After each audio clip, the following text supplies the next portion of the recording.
Hello folks, you're all very welcome back to the Talk from the Terrace on Celtic Fans and TV, and also available on audio on the Celtic Show podcast. Today I'll be chatting to Norwegian but Irish-based Celtic fan Rene Hansen. Rene, it's your first time on the show.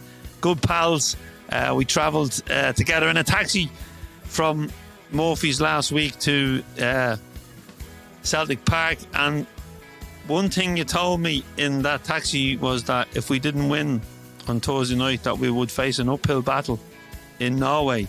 So, firstly, can you just give me your thoughts on last Thursday night? Last Thursday night, it was a big disappointment, of course, because I felt Celtic didn't turn up, or Bodo Glimt have done their homework properly. So, but it was a big disappointment, of course. It was a big disappointment. And one of the things, Rene, was, we spoke on Thursday about Bodo Glimt being in their pre-season, the strength of Norwegian football, how well they'd done, but we were confident, and we were second best then for 90 minutes. Yeah, as I said, firstly, they have a very good manager. And he does his homework properly, because it didn't look like a team that was off-season when they met us. But the work rate they put in, but the physics and the way they played, and even they have lost nearly half of the team from last season. He looked for players that can go in and do the same thing for a role. They only look for so.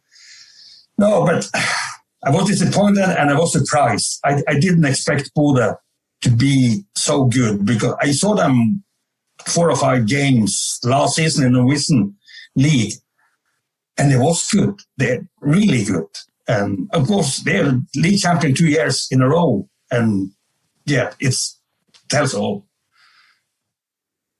When you look at the Norwegian League, Rene, and you are probably the only person that I know outside of Norway that has a great knowledge of the Norwegian League. I mean, you look at Bodo, when you look at Norwegian football in general, where is Norwegian football compared to Scottish football?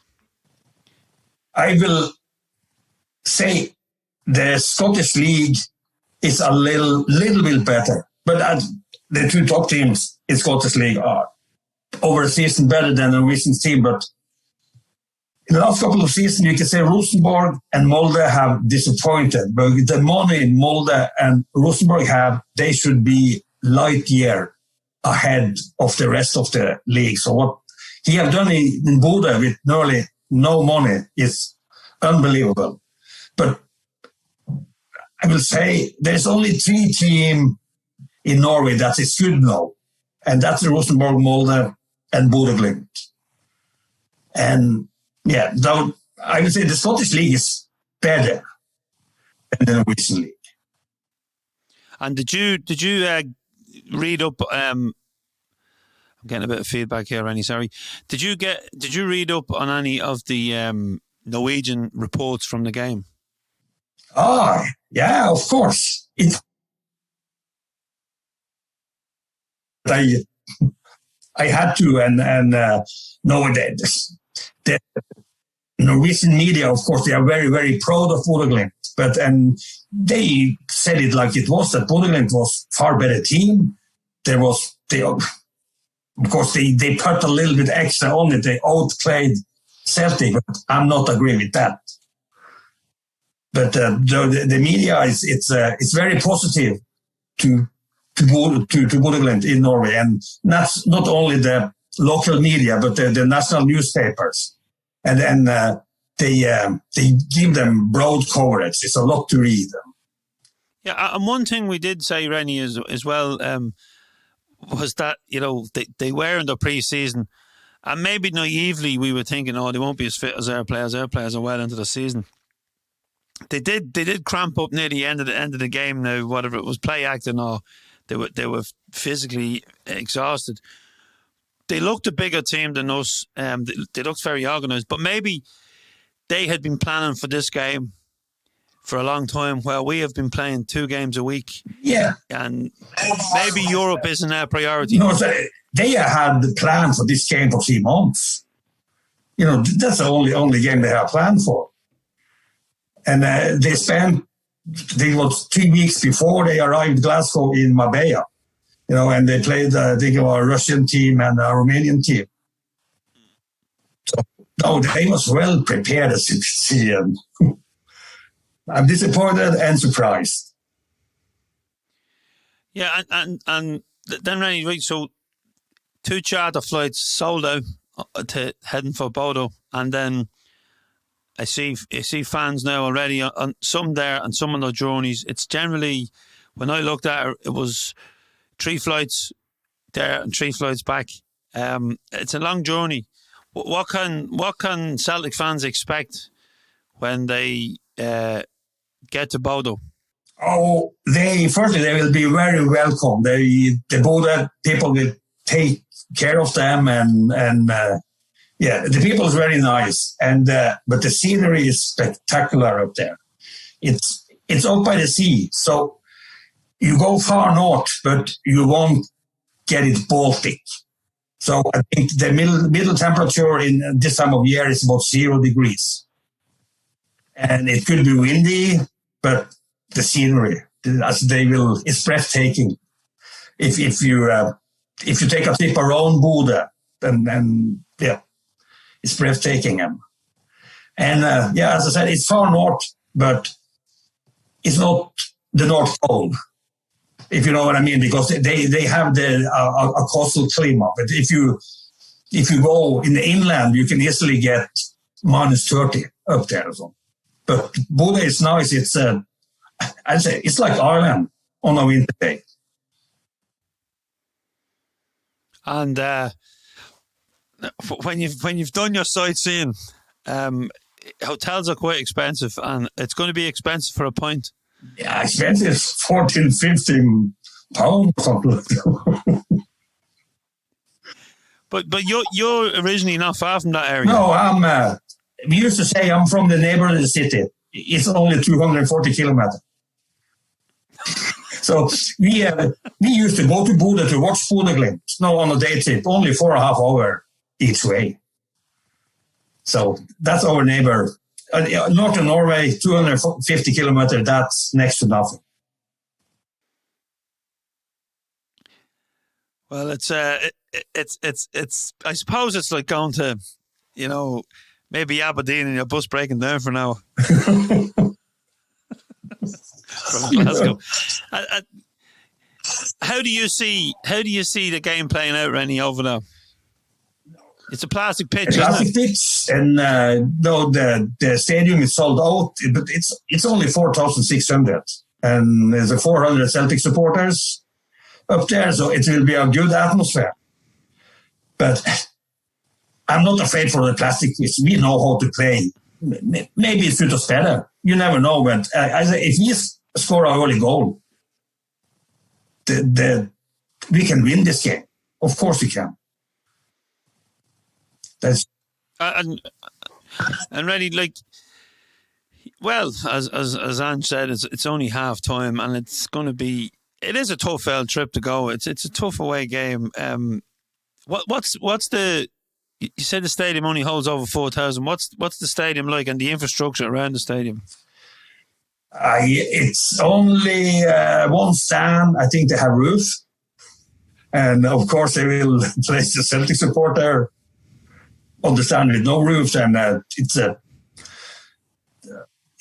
not a nice stadium, if you know what I mean. But that's what they have. But it will be a good atmosphere. It's sold out, and it's probably they could probably have sold 8,000 tickets to that game easily.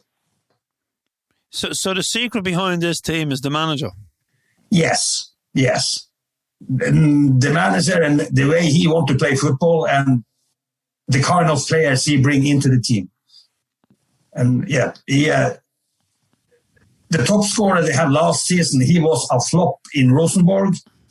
He was a big talent, and they brought him in Rosenborg, and he couldn't do anything. And Rosenborg sent him away to Stabæk. He couldn't do anything there either, but he was still a talent. And then he brought him to Bodo, and suddenly he was the top scorer in the league. But he's old. He's away now. I think he went to a Russian club. So they've made a couple of quid as well. Yes, and they sold the player of the year, Patrick Berg, to Lens in France. They got millions for him. And I think they sold Fredrik Björklund to Hertha Berlin. So in Norwegian scale, they are loaded now for a couple of seasons.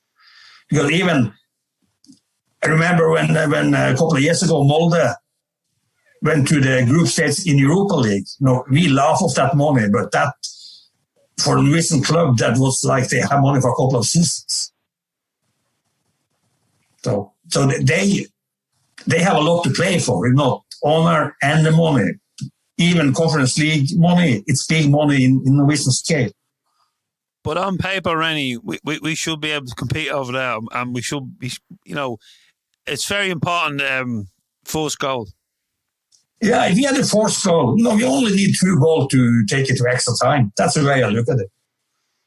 I like your positivity. A lot of fans I spoke to after the game and on Sunday, they see Europe as a distraction this year because the Champions League is waiting for the champions of Scotland this year, and the riches that brings. Now, financially, every club needs more money, but Celtic are in a good position because of the players they sold last year. The interim reports suggest that a couple of million now in the kitty from the Eddie sale and the sale of AR. Now across the city, Rangers have, or their Rangers, or Sevco, or whatever we're calling them now, they have kind of gone for a boom or bust approach to this season and last season. And last season it worked for them. They're not showing any profits. Now the sale of that kid to Everton may show something up, but it's so important. It's so important, Rennie, that we win the league this year, because not only will it be worth a lot of money to us, but it will, sink the Rangers even further into the financial abyss. Yeah, and in that context, of course, I always want us to win games, but I'm not disappointed if you're knocked out for a Conference League. For me, it's kind of okay for me. In one way, I'm disappointed because we lost for a Norwegian team. I will get it for weeks.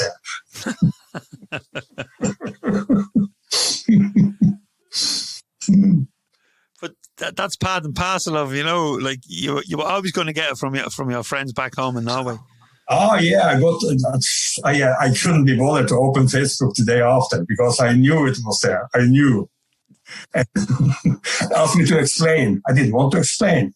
I only typed the best team won. That's it. So. Well, no one could argue with that.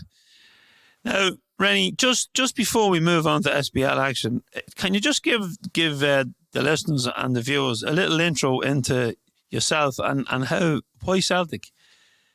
Oh, why Celtic? It's a long but good story. In my hometown in the early 70s, you had to be 12 years to get into organized football. And there was one man in my hometown, he thought this was wrong.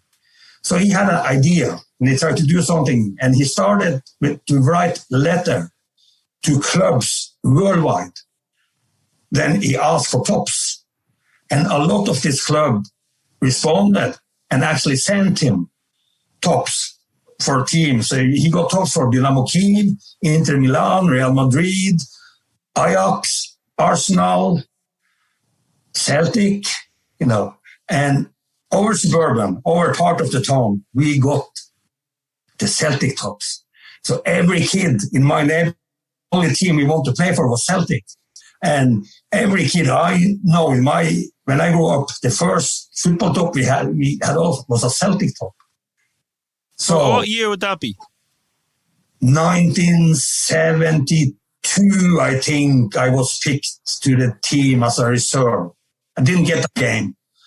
But in 1975, I became lead league champion. Oh, wow. And I have a diploma in the other room that showed me that. And I remember the last game, we had to beat Real Madrid became champions. And we won 2-0. And I remember I scored the first goal. That was back in March or April 1975. Great memories. Good memories. They never disappear. And then pushing on then, because obviously you went traveling to see Celtic in the 70s. Yeah, no. And then, in Norway then, it was very hard to follow Celtic because the only coverage you got for British football was the English teams. And it was never Celtic on telly. Never. So, but the Celtic support was always there for me. So when I moved to the west coast of Norway, Haugesund, it's a city between Bergen and Stavanger, suddenly the Ryanair come to the airport and we had daily flights to London. And then it was easy to get to Glasgow. But it started and we had Charlie and the Bhoys over in Haugesund.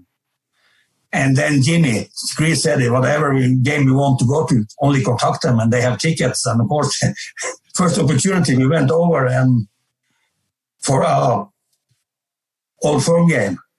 They called it then back in, it was 2009. And then, we spent the weekend there and I met Angie. On the first trip? First trip. And you fell in love? Celtic have a lot to answer for. You be careful now, Anne's a very good friend of mine. No, that's all right. We had a long distance relationship for 2 years until I decided to move over. So because it's too hard to go and see Celtic. You have to spend the whole weekend. So we met in Glasgow for 2 years, so during the Celtic games. So now you're living in Newry and you're a member of Ergo Bra and you can jump on a bus to any game you want now.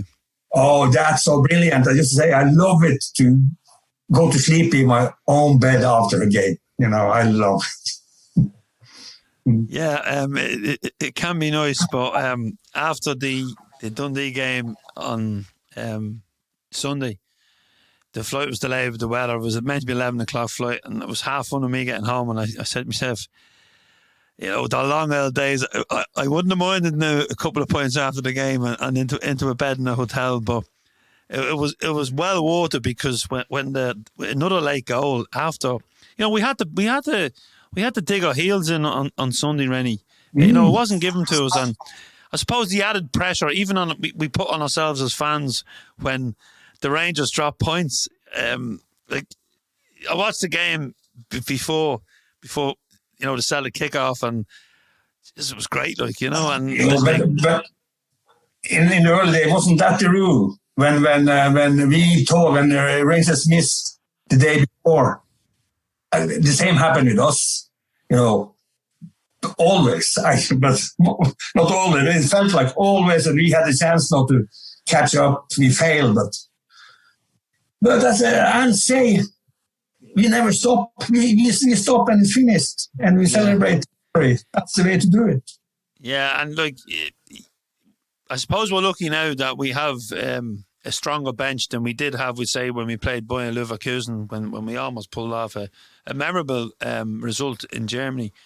But and probably we're a bit thin on the bench coming up to Christmas. But he's brought in five players, and Johnny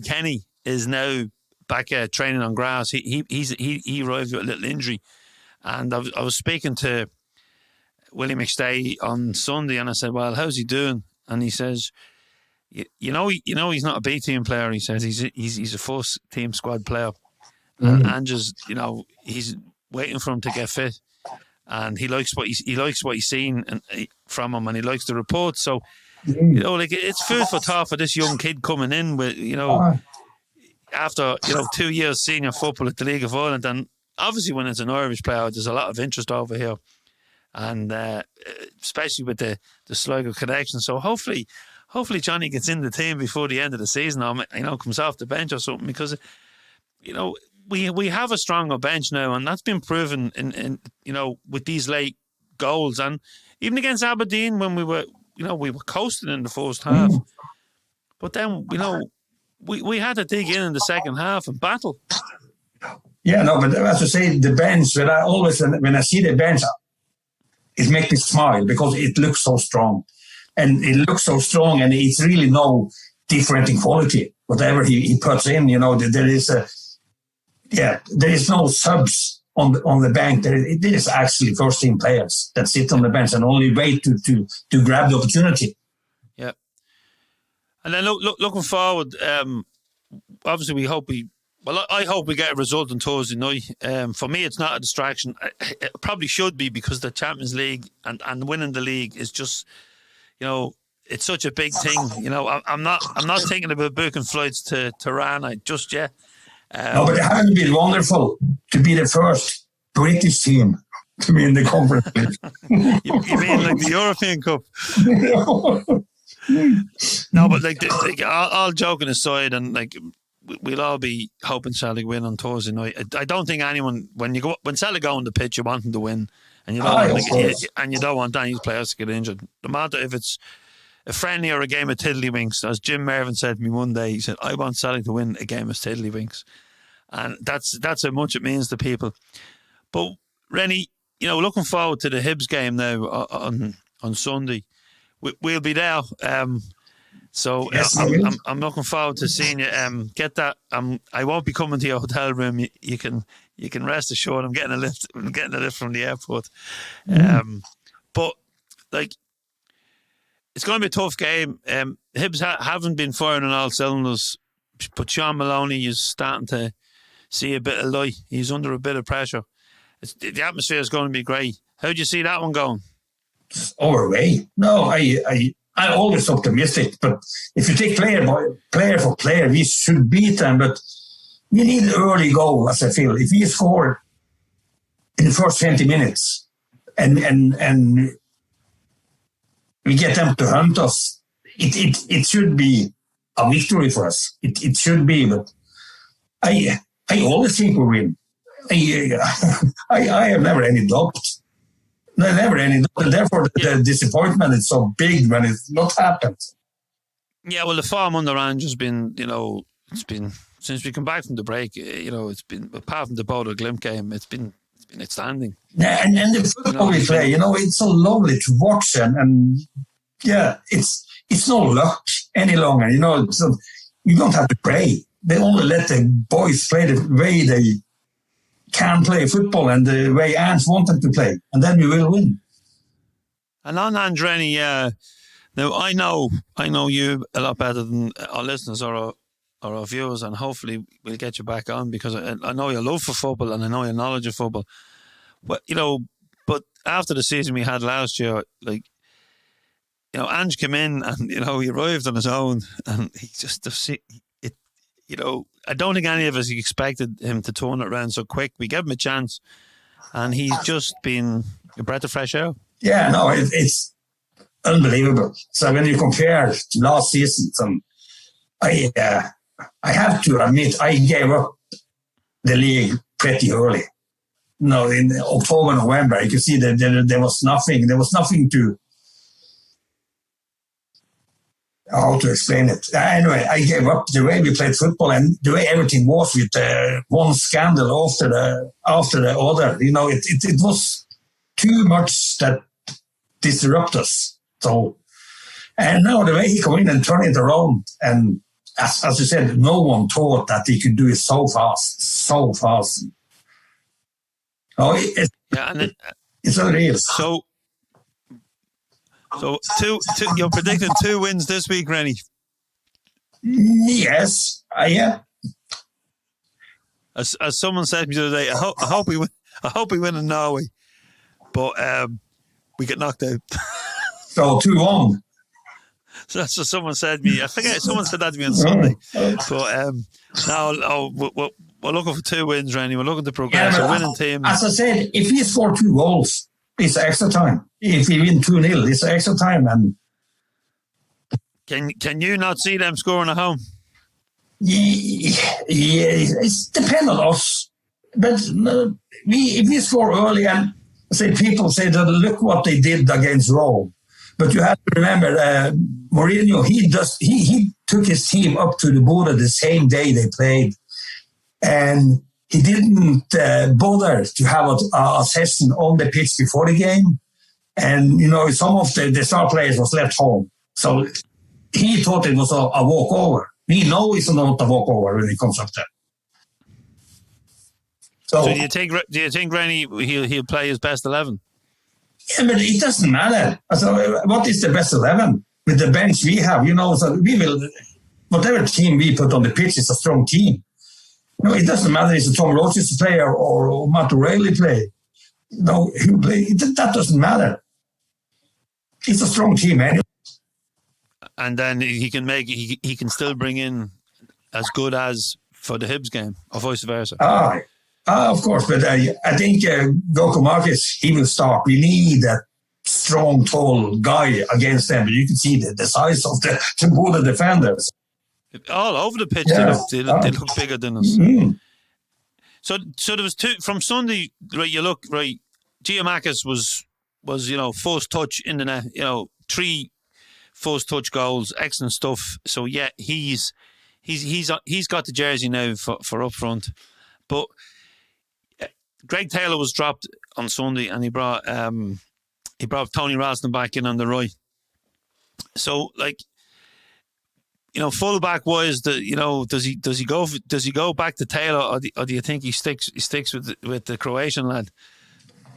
I think you stick with the Croatian, or maybe if you think about the Hibs game, maybe you let Taylor play. You never know, but you never know. I don't know. I wish I knew. Well, we all do. No, it's a good time to follow Celtic. We didn't get the result last Thursday night, but I think everyone's been enjoying the journey. So no matter who plays, as you say, there's strength down the bench and strength to come in on Sunday. So Rene, I'll see you Sunday, and yeah, sure. We'll talk then and maybe have a cup of tea before the game. Oh yeah, you come to my hotel and I make sure we have a pot of tea down in the reception there. No, I'm worried about the pots of tea you'd be making. What's in them? Right, Rene. Folks, if you haven't subscribed to the channel, hit the subscribe button there. Hit the follow button. Hit the alarm button. Leave a comment. Whatever you have to do. And thanks very much for watching Celtic Fans on TV. And also to my guest Rene Hansen, all the way from Norway but living in Uri. And the podcast is also available on audio on the Celtic Soul podcast across all platforms. So folks, enjoy the week. Hail, hail.